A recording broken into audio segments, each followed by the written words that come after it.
The historical background. Aristotle was born at Stagira, a Macedonian city some 200 miles to the north of Athens, in the year 384 B.C. His father was friend and physician to Amyntas, king of Macedon and grandfather of Alexander. Aristotle himself seems to have become a member of the great medical fraternity of Asclepiads. He was brought up in the odour of medicine, as many later philosophers were brought up in the odour of sanctity. He had every opportunity and encouragement to develop a scientific bent of mind. He was prepared from the beginning to become the founder of science. We have a choice of stories for his youth. One narrative represents him as squandering his patrimony in riotous living, joining the army to avoid starvation, returning to Stagira to practise medicine, and going to Athens at the age of 30 to study philosophy under Plato.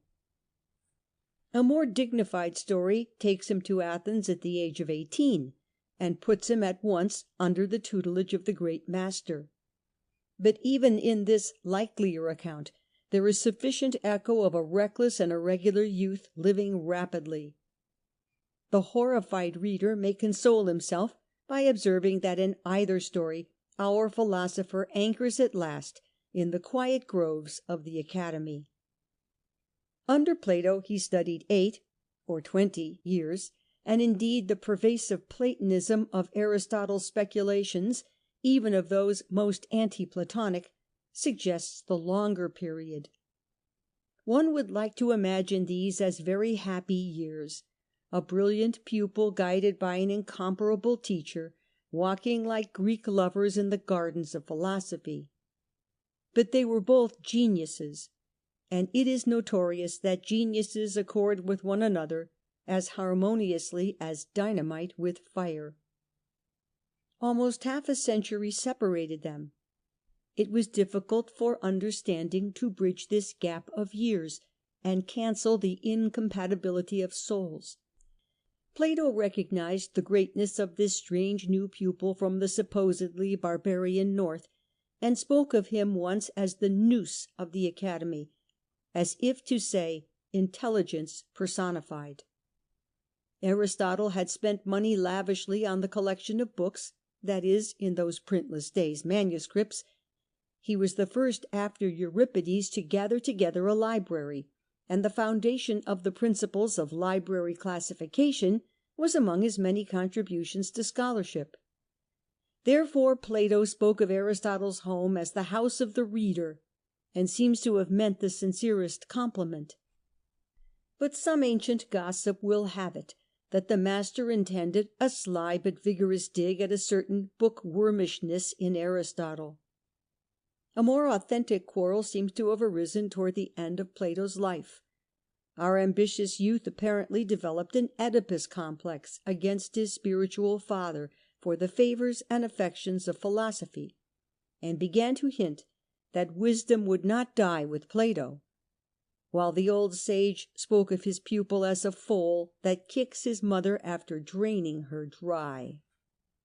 The learned Celer, in whose pages Aristotle almost achieves the nirvana of respectability, would have us reject these stories, but we may presume that where there is still so much smoke, there was once a fire.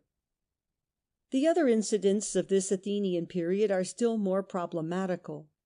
Some biographers tell us that Aristotle founded a school of oratory to rivalize Socrates, and that he had among his pupils in this school the wealthy Hermias, who was soon to become autocrat of the city-state of Atarneus.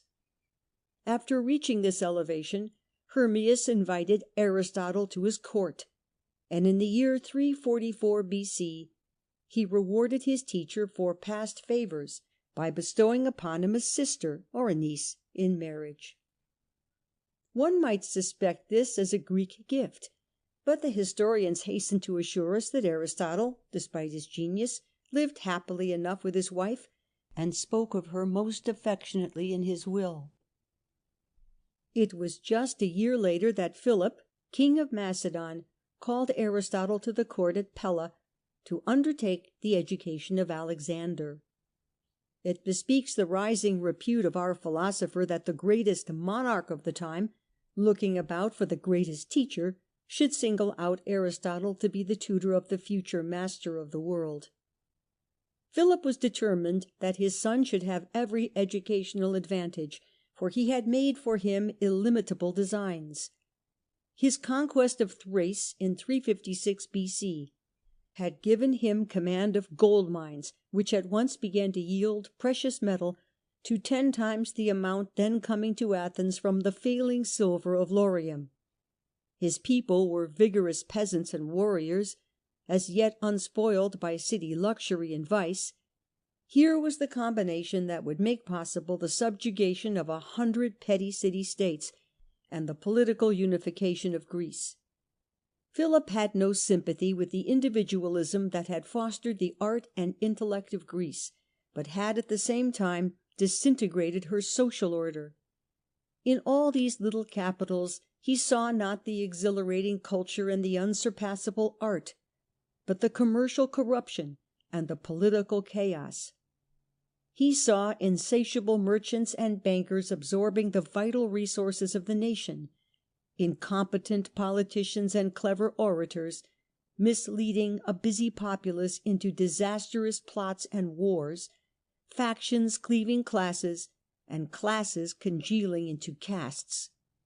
This, said Philip, was not a nation, but only a welter of individuals, geniuses and slaves.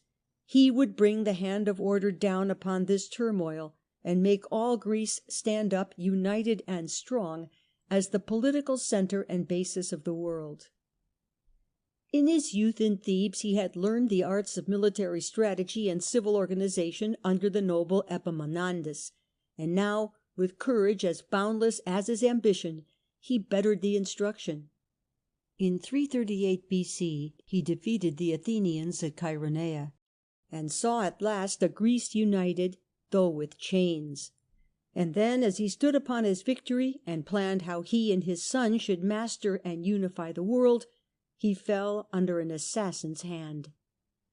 Alexander, when Aristotle came, was a wild youth of 13, passionate, epileptic, almost alcoholic. It was his pastime to tame horses untamable by men.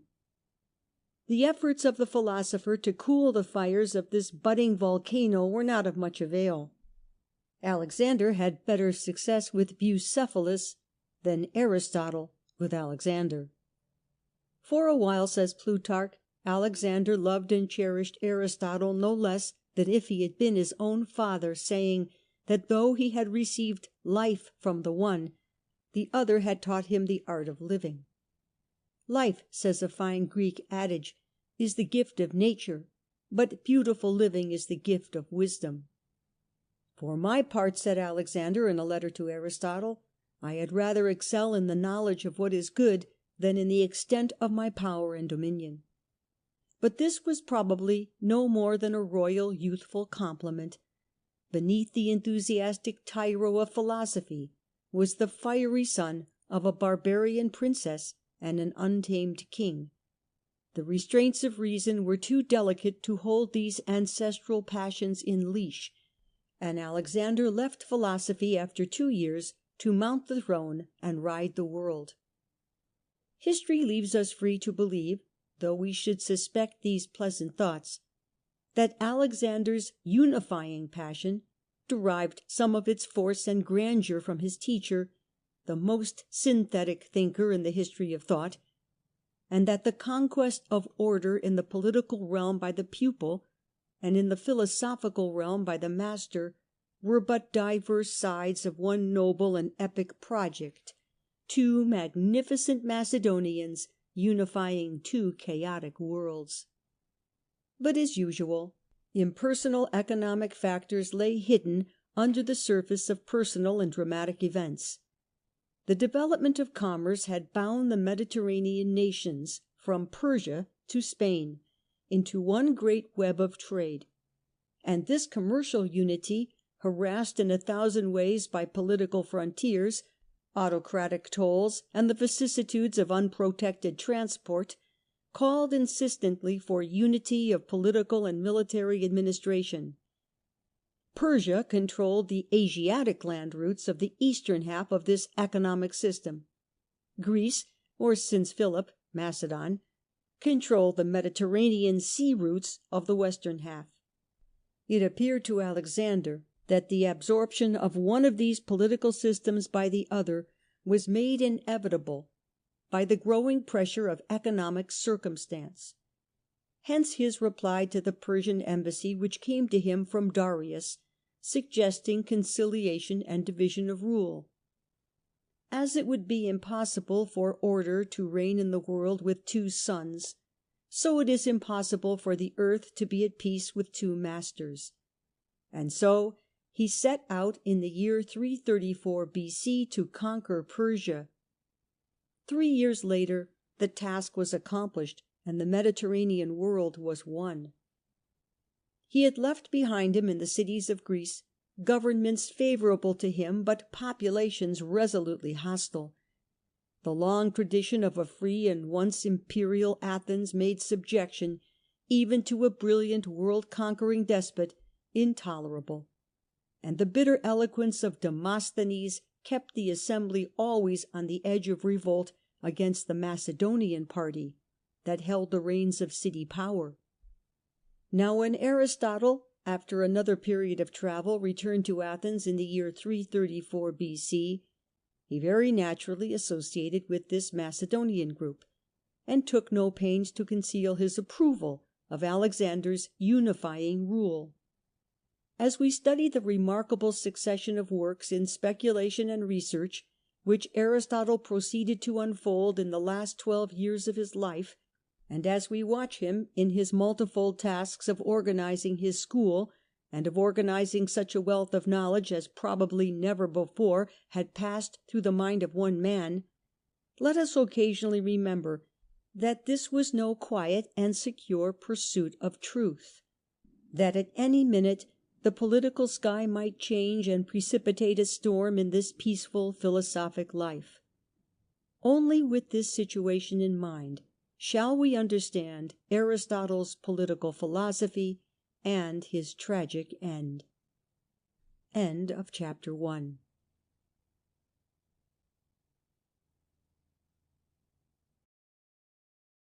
Chapter 2. The Work of Aristotle. It was not hard for the instructor of the King of Kings to find pupils, even in so hostile a city as Athens. When, in the 53rd year of his age, Aristotle established his school, the Lyceum, so many students flocked to him that it became necessary to make complicated regulations for the maintenance of order.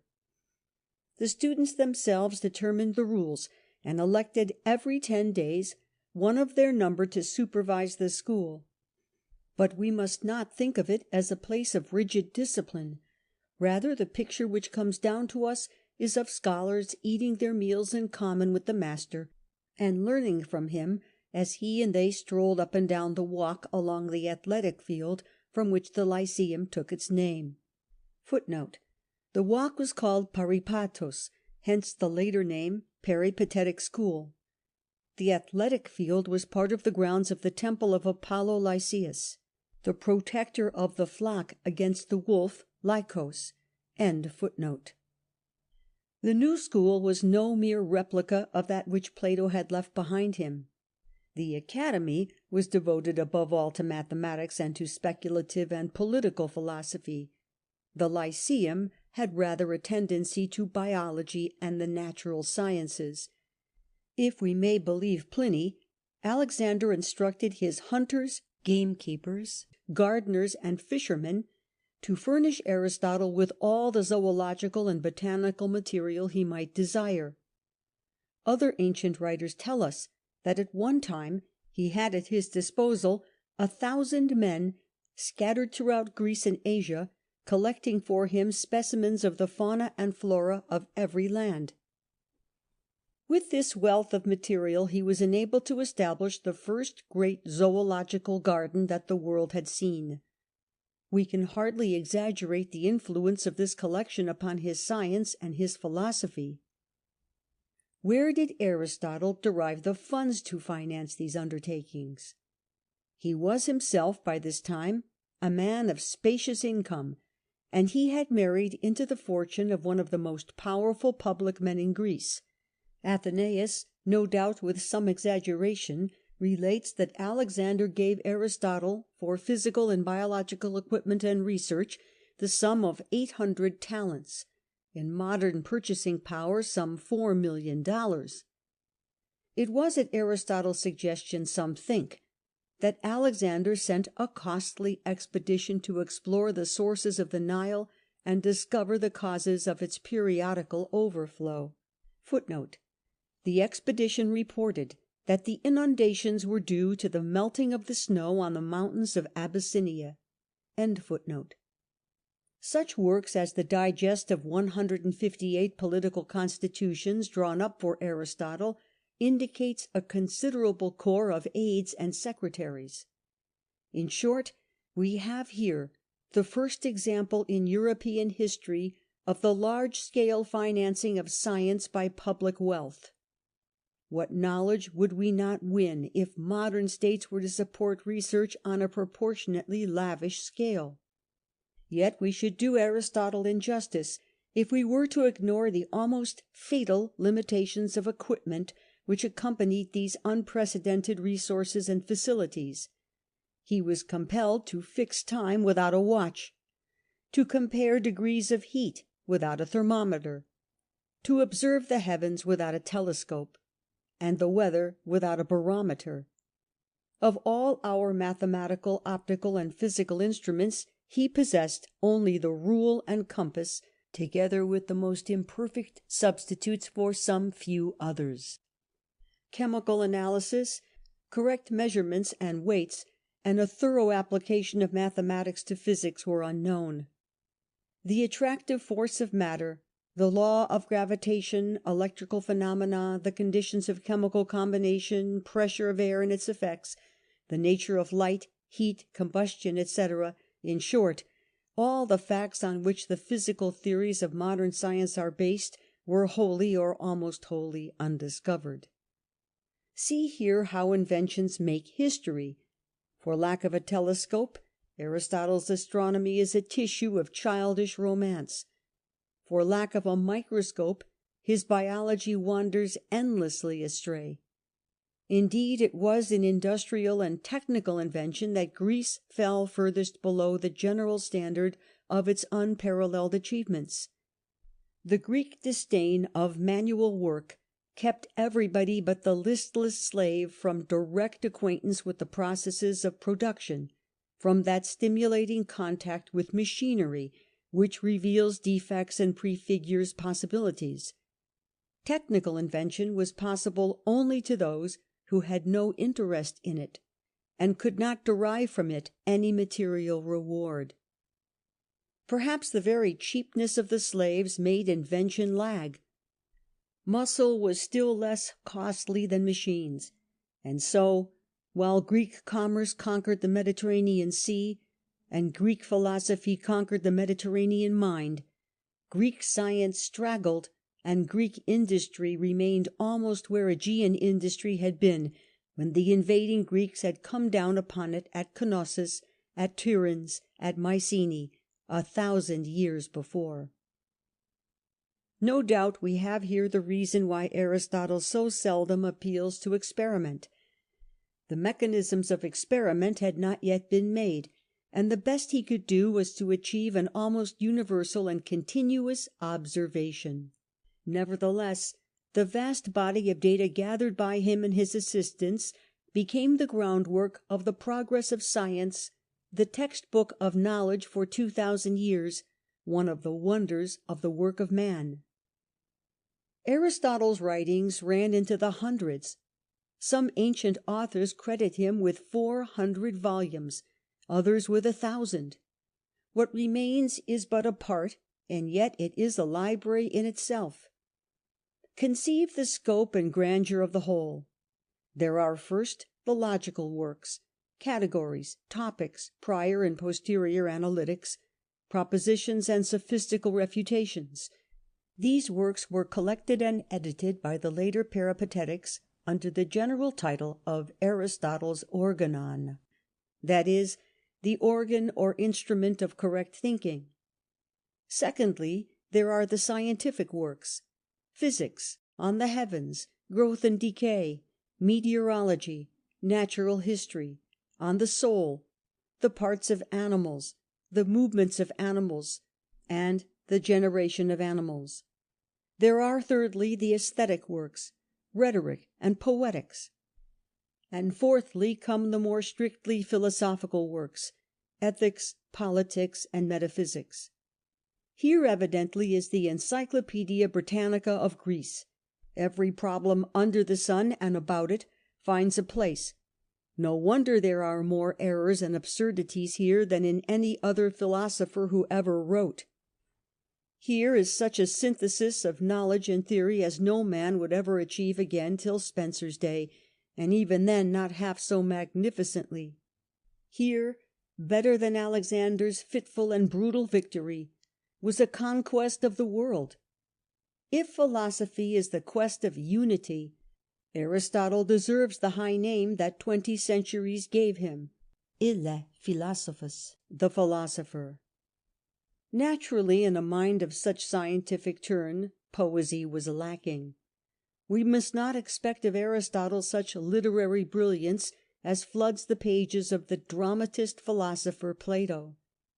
Instead of giving us great literature, in which philosophy is embodied and obscured in myth and imagery, Aristotle gives us science, technical, abstract, concentrated. If we go to him for entertainment, we shall sue for the return of our money. Instead of giving terms to literature as Plato did, he builds the terminology of science and philosophy. We can hardly speak of any science to-day without employing terms which he invented. They lie like fossils in the strata of our speech: faculty, mean, maxim, meaning in Aristotle the major premise of a syllogism, category, energy, actuality, motive, end, principle, form. These indispensable coins of philosophic thought were minted in his mind. And perhaps this passage from delightful dialogue to precise scientific treatise was a necessary step in the development of philosophy. And science, which is the basis and backbone of philosophy, could not grow until it had evolved its own strict methods of procedure and expression. Aristotle, too, wrote literary dialogues, as highly reputed in their day as Plato's, but they are lost, just as the scientific treatises of Plato have perished. Probably time has preserved of each man the better part. Finally, it is possible that the writings attributed to Aristotle were not his, but were largely the compilations of students and followers who had embalmed the unadorned substance of his lectures in their notes. It does not appear that Aristotle published in his lifetime any writings except those on logic and rhetoric, and the present form of the logical treatises is due to later editing. In the case of the metaphysics and the politics, the notes left by Aristotle seem to have been put together by his executors without revision or alteration. Even the unity of style which marks Aristotle's writings and offers an argument to those who defend his direct authorship may be, after all, merely a unity given them through common editing by the Peripatetic school. About this matter there rages a sort of Homeric question of almost epic scope, into which the busy reader will not care to go, and on which a modest student will not undertake to judge. We may at all events be sure that Aristotle is the spiritual author of all these books that bear his name, that the hand may be in some cases another's hand, but that the head and the heart are his. End of chapter 2.